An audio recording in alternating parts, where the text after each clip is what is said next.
Hey guys, I'm Alastair from Trail and Kale, and this is my Adidas Adizero Prime X2 Strung review.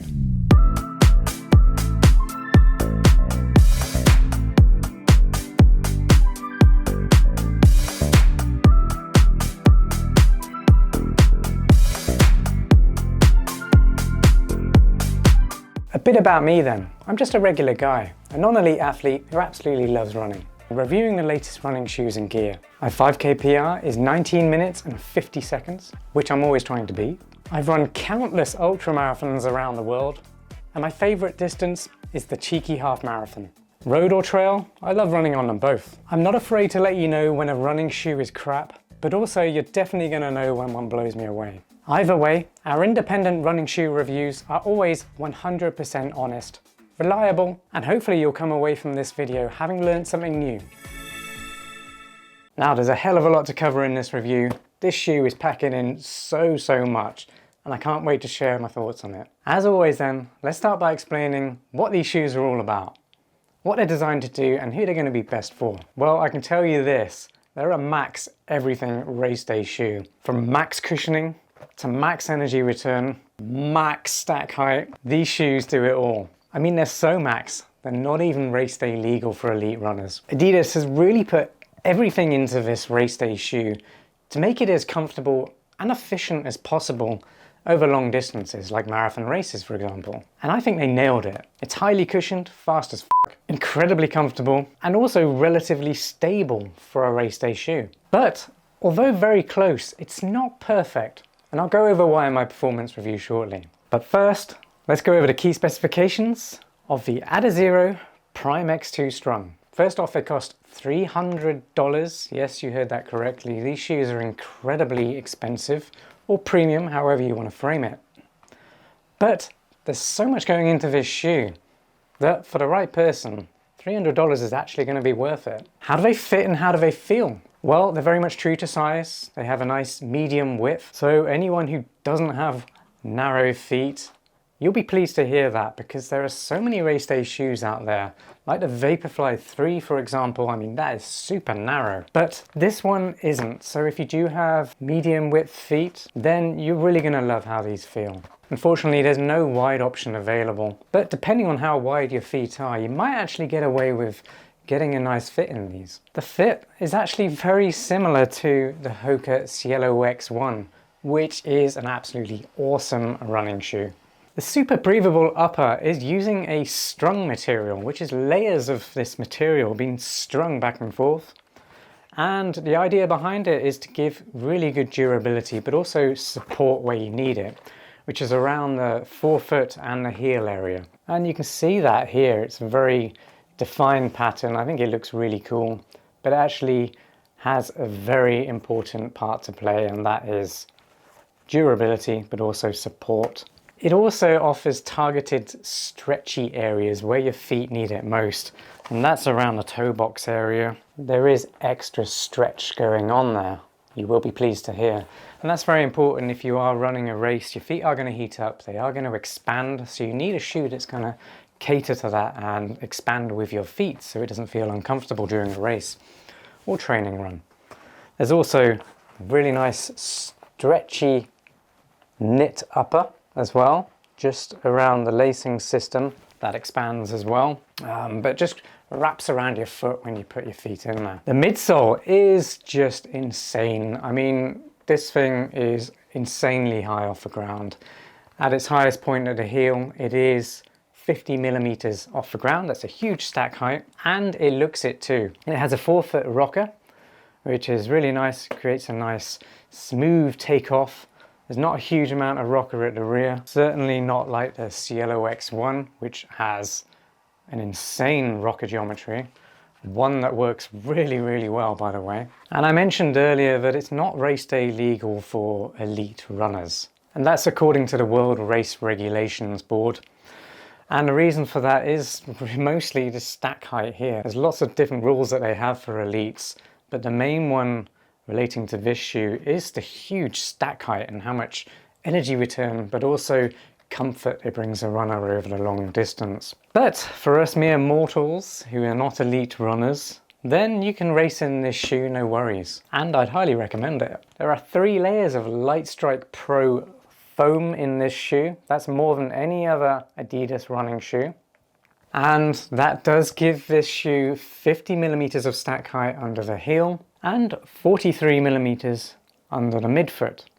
And that gives a drop of 7 millimeters from heel to toe. But that's not all the foam there is. There's also what Adidas is calling an energy core within this midsole.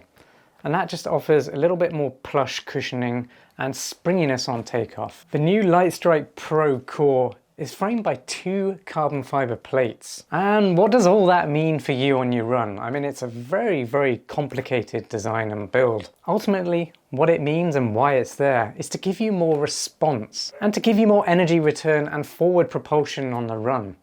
And it will help with efficiency over long distances as well. The outsole is pretty cool looking, and it's using Continental rubber compound, which is what Adidas is using a lot in their running shoes lately, especially their trail running range.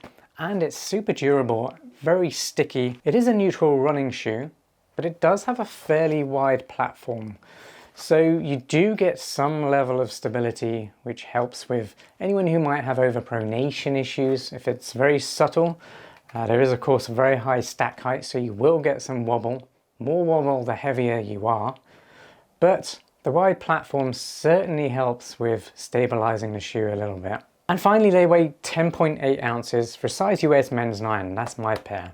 Now that is on the heavier end, certainly for a super shoe like this or a race day shoe. By the way, if you're wondering where you can get these cool t-shirts, follow the link up there and you'll go to the Trail and Kale store where you can buy yourself a t-shirt just like this, and you can look just like me if you want to. No, but seriously, if you buy anything from there, it really helps support the channel, so we appreciate it. Well, congratulations, you've made it to my performance review. First off then, I mean, it's just so comfortable. Not every race day shoe is comfortable when you slip it on. A lot of the time, racing shoes favor performance over comfort. And yes, while I can understand performance is very important, especially for elite runners, non-elite runners like myself really do appreciate a comfortable running shoe. If you're going to be running for 3.5 hours or longer for a marathon, for example, then you sure as hell want a comfortable shoe because your feet don't want to feel completely bashed up by the end of a race. So I love that it's super comfortable, very plush and cushioned underfoot, and a lot of that's coming from all those foams and the high stack height. Also the upper, I mean, there's tons of cushioning on the inside of the collars. The heel counter is very comfortable as well. It's got this little flap which kind of flaps down and makes it nice and soft around the top of the heel counter for anyone who needs that. And it's super breathable, so when you're running long distances or in hot conditions, then this Strung upper really does help regulate temperature within the shoe. Airflow is brilliant, and overall it's just super comfortable to run in. The lacing system is fairly simple, nothing too complicated going on there, but it just works, and I absolutely love that. Now, I did have to use the top lace eyelets. That helped get a much better lock-in for my foot. I would recommend doing that as well if you are getting any heel slip. And when it comes to the feel of this midsole, it's completely unique, and that's what I absolutely love about this shoe. It's something I loved about the Hoka Cielo X1. And the reason I've got this shoe so close to me during this review is it's actually quite similar in feel to the Adizero Prime X2 Strung. It's got a very similar profile, although this one's much more rocketed. The stack height and the kind of feel of the foam is very similar. Also, the fit is similar as well. Things that I feel could be improved with it though is definitely the weight. 10.8 ounces for size US men's 9 is heavy for a racing shoe, but there is a lot going on. There's tons of protection and cushioning. But for lightweight runners out there, you might find this a little bit heavy for a racing shoe. On the other hand, you might not even notice it because of all the benefits coming from this midsole. I'd highly recommend giving it a try, seeing how it feels on your feet. I think you'll love it. Certainly heavier runners aren't going to notice that weight as much. The other thing is, because there's a super high stack height, it's not very stable when you're running around tight corners or on uneven surfaces like cobblestones, anything like that. You will feel wobble, and it does feel a little bit uneasy on those situations. But then again, if you're using this for racing marathons, you're not going to have that many tight corners. So again, something to think about, but I wouldn't worry about it too much. Don't let it put you off trying this one. And that's really it for my performance review. It is an insanely unique experience running in this shoe. It's an experience that's fun, fast and comfortable, and I really like the nice medium width fit that doesn't feel too narrow and constricting around my feet. So if that sounds like a shoe you might want to try, I highly recommend giving this one a go. Which leads me on to, is it worth $300? Well, yes, it is worth that money if you're willing to pay it. But if you don't have quite that much money or cash to drop, then you can also get the Hoka Cielo X1, which, like I said, is very similar in feel and also extremely fast. And although it's not the lightest race day shoe out there either, it is lighter than the Adizero Prime X2 Strung. So I'm going to give this an outstanding rating.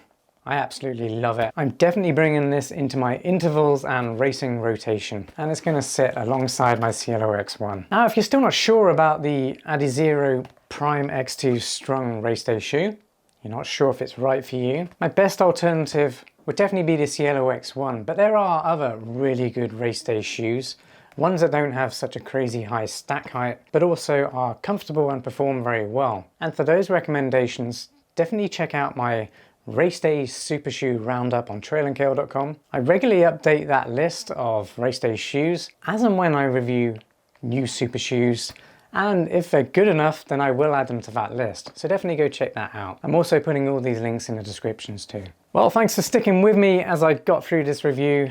I knew it was going to be a complicated one. There's so much going on in this shoe and I wanted to cover it all. Well, thanks again for watching. If you did enjoy this review, please give it a like, share it with a friend, and subscribe to this channel for more running shoe reviews just like this one. Thanks again for watching, and I'll see you next time. Peace.